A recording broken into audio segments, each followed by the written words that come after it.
Hello dear students, welcome back to Jora IAS.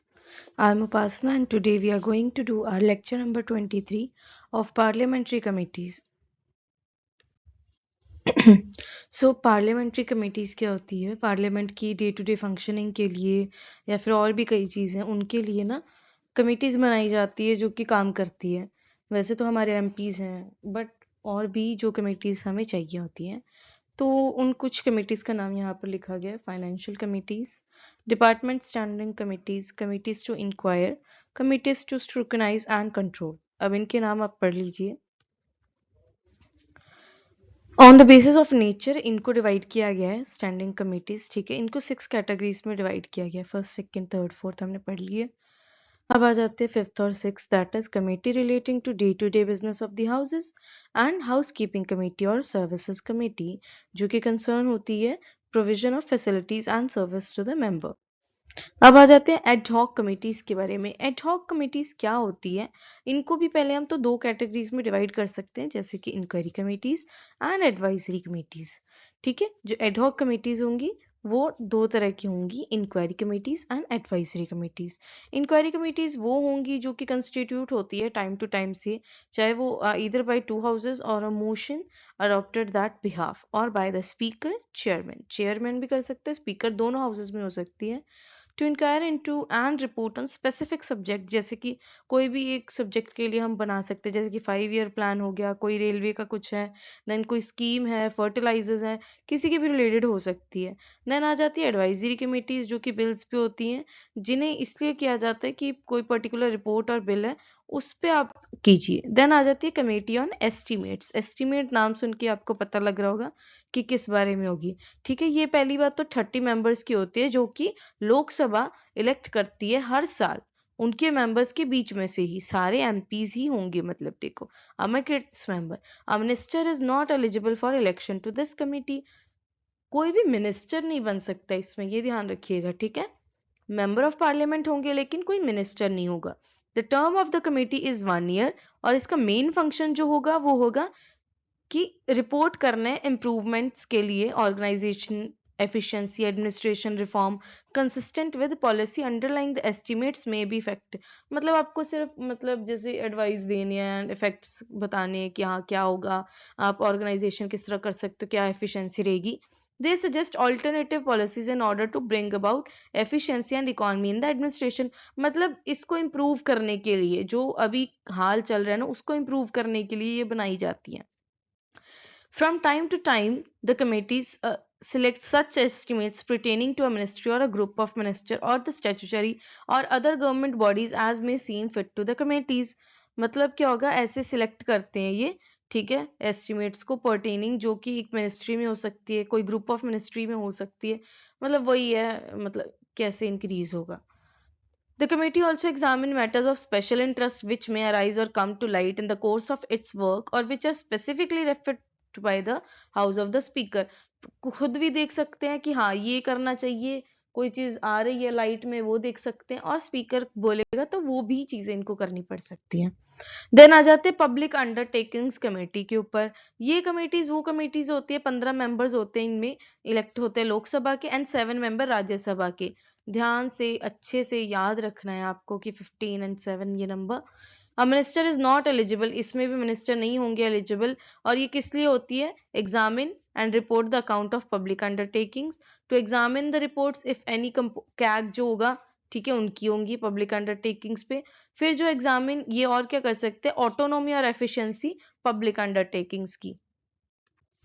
Then आ जाते हैं committee on public accounts. Public accounts पे एक committee होती है जिसमें 15 मेंबर्स होते हैं लोकसभा के, 7 मेंबर्स होते हैं राज्यसभा के। जो हमारी 30 मेंबर वाली थी उसका नाम क्या था? ठीक है, ये आपको ध्यान रखना है। ये दो आगे, इन दोनों में क्या था? 15+7, 15+7। अ मिनिस्टर इज नॉट एलिजिबल, इसमें भी सेम चीज है। ठीक है, टर्म इसका भी 1 ईयर का होगा। इनकी जो मेन ड्यूटी होगी कमेटी की वो होगी कि money guaranteed by the parliament जो होगा वो स्पेंड हो रहा है गवर्नमेंट के द्वारा with in the scope of the demand, the appropriation accounts of the government of India. और जो ऑडिट रिपोर्ट हो रही है प्रेजेंट, ठीक है, कौन करता है हमारी audit report present? That is CAG. ठीक है, mainly from the basis of examination of the committee, examination इस कमेटी के अंडर होगी उसकी। केसेस इन्वॉल्विंग लॉसेस, नक्टरी एक्सपेंडिचर, ये सब ये देखेंगे, ठीक है। बिजनेस एडवाइजरी कमेटी ये लोकसभा में होगी। ये क्या करती है कि 15 मेंबर्स होंगे स्पीकर को मिलाकर, मींस 14 एमपीज होंगे और speaker who is ex officio chairman. ये ध्यान रखना है कि जो स्पीकर ऑफ द लोकसभा होंगे वही एक्स ऑफिशियो मेंबर होंगे, इसके ex officio chairman sorry. Almost all the section of the houses are represented on the committee as per the respective strength of parties in the house।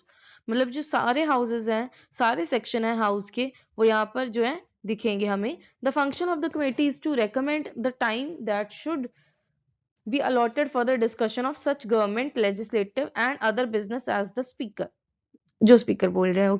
फिर आ जाती है हमारी committee on private member bill. Private member bill हमें पढ़ा था, दो तरह के बिल होते हैं, पब्लिक बिल और प्राइवेट बिल, ठीक है।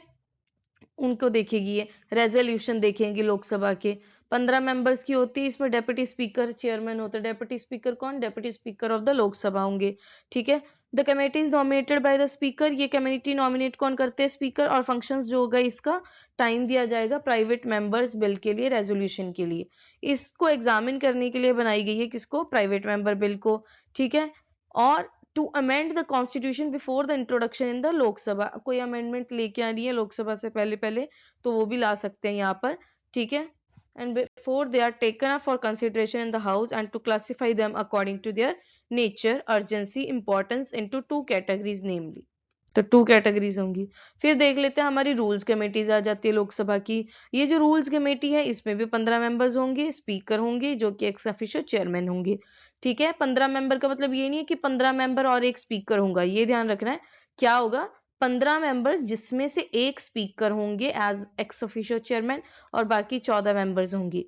The committees consider matters of procedure and the conduct of business in the houses, जो houses होंगे वो देखेंगे एंड सॉरी हाउस के जो बिजनेस कंडक्ट हो रहा है, क्या रूल्स रेगुलेशन है वो देखेंगे एंड रिकमेंड्स एनी अमेंडमेंट और addition to the rules and procedure conduct of the business in the Lok Sabha that are consider necessary. जो रूल्स बनाए गए हैं अगर उसमें कुछ चेंजेस लाने तो वो भी देखने हैं। कमेटीज ऑफ प्रिविलेजेस, ठीक है, ये प्रिविलेजेस देखेंगी लोकसभा के कमेटी, इसमें भी 15 मेंबर होंगे। नॉमिनेट कौन करेंगे? स्पीकर। और इनका फंक्शन जो होगा, every question involving breach of privilege of the house और the members of any committee there of referred to it by the house और बाय द स्पीकर। कोई भी ब्रीच हो रहा है उस पे होगा। किस चीज पे ब्रीच हो रहा है? प्रिविलेज पे, ठीक है। फिर आ जाते हैं हमारे committees on paper laid on the table. This committee जो है 15 मेंबर्स होंगे, इनको भी नॉमिनेट स्पीकर करेंगे। इनका मेन फंक्शन क्या होगा? जो भी पेपर्स हैं table of the house of the minister, ठीक है, other than those within fall with the purview of committee on subordinate legislation और and to report the house, जो भी पेपर्स होंगे ना टेबल पे, ठीक है, उन पे मींस जो उनको चाहिए, ठीक है, वो सारे मतलब paper laid on the table उसके लिए होंगे। कमेटीज ऑन पिटीशन, ये क्या होगा? इसका भी 15 member nominated by the speaker. A minister is not nominated to this committee, ये भी आपको ध्यान रखना है। The function of the committee is to consider and report on petitions presented to the house, जो भी प्रेजेंट होंगे हाउस पे पिटिशन उनके लिए होगा। Then it also consider representation from individual and association, individual और एसोसिएशन पे भी देखा जाएगा ये। देन आ जाते हैं कमेटीज ऑन सबऑर्डिनेट लेजिस्लेशन। इसमें क्या होगा? द कमेटी, इसमें भी 15 मेंबर्स होंगे नॉमिनेटेड बाय द स्पीकर। फिर minister not nominated to this committee, ये ना ये बेसिक पॉइंट्स है, ये आप खुद भी कर सकते हैं। This I don't have to like recall you every time, आपको मेन चीज बता देती हूँ जो है कि the committee scrutinise and reports to the house whether the powers to make the regulation rules, मतलब कि क्या होगा? द पावर्स जो होंगी मेकिंग की, क्या रेगुलेशन है, रूल्स है, सब रूल है, बायलॉज है, इनके रिगार्डिंग जो होंगे ना मतलब रिपोर्ट्स होंगी, उनके पावर्स जो होंगे वो बताएंगी ये कमेटी। Then government assurance, Lok Sabha members देख लीजिए, मिनिस्टर नहीं होंगे। देन आ जाता है while replying to the question in the houses और during discussion on bill, resolution, motions etcetera, minister at times give assurance or undertakings either to consider a matter or to take action or to furnish the house further information later। ये क्या बताया गया है कि assure करते हैं जो government में, गवर्नमेंट अश्योरेंस जो होंगी, ठीक है। अश्योरेंस तो आप सब समझते ही होंगे कि अश्योर करना, ठीक है। तो रिप्लाई करते जब क्वेश्चन की हाउस या डिस्कशन कोई होती है बिल की, रेजोल्यूशन की, मोशन की, तब जो मिनिस्टर एट टाइम्स जो एज्योरेंस देते हैं, ठीक है, अंडरटेकिंग्स देते हैं, वो चीजें यहाँ पर देखी जाएंगी, ठीक है। फिर committee on the absence of the members of the sitting, absence की बात आ गई है तो हम देख लेते हैं। एक कोरम होता है, हमने पढ़ा था, ये कितने का होता है, लास्ट चैप्टर में ही किया हमने, ठीक है। द कमेटी एंड में आपको बता देती हूँ कितने का होता है, वैसे आपको पता होना चाहिए। This committee is consider all the application for members of the leave of the absence from sitting, मतलब जो भी लीव ले रहे हैं कोई एब्सेंस के लिए वो देखती है यहाँ पर, ठीक है। और अगर कोई मेंबर जो है वो 60 दिनों के लिए एब्सेंट है विदाउट एनी नोटिस, तो उसको क्या किया जाएगा, ये हमने किया हुआ है।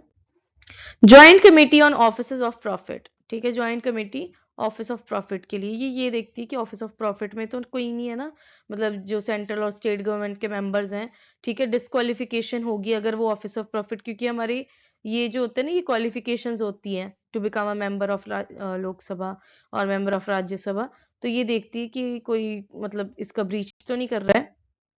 Committees on the welfare of schedule caste and schedule tribe, ये ज्वाइंट है, ठीक है। ये देखती है कि ये 20 मेंबर्स होंगे और 10 मेंबर्स जो होंगे राज्यसभा के होंगे, मींस 20 मेंबर्स लोकसभा से, 10 मेंबर राज्यसभा से, ठीक है। ये वेलफेयर देखते हैं शेड्यूल कास्ट और शेड्यूल ट्राइब्स का, ये भी 1 ईयर के लिए होगी, इसमें भी मिनिस्टर नहीं होंगे, मेन फंक्शन वही है जो कंसर्न। अभी कोरम की बात कर लेती हूँ, कोरम आपको पूछा था मैंने पीछे, तो ये कितना होता है, 1/10 of the strength of the house.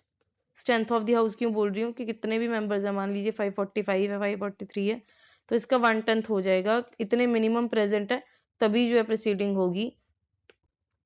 Railway convention committee, नाम से ही पता लग रहा है ये एडहॉक कमेटी है, पहली बात तो, ठीक है। ये किसमें होगा, it consist of 18 members, out of these 12 जो होंगे लोकसभा से होंगे, 6 जो होंगे राज्यसभा से होंगे। इनका मेन फंक्शन होगा कि ये देखेगी rate of dividend payable by the railways undertaking to general revenues as well as the ancillary matters in connection with the railway finances viz general finance, मतलब जो फाइनेंस के रिलेटेड जो चीजें है ना रेलवे को लेकर, डिविडेंड हो गया, पेएबल, ठीक है, ये चीजें जो है ये वो देखते हैं।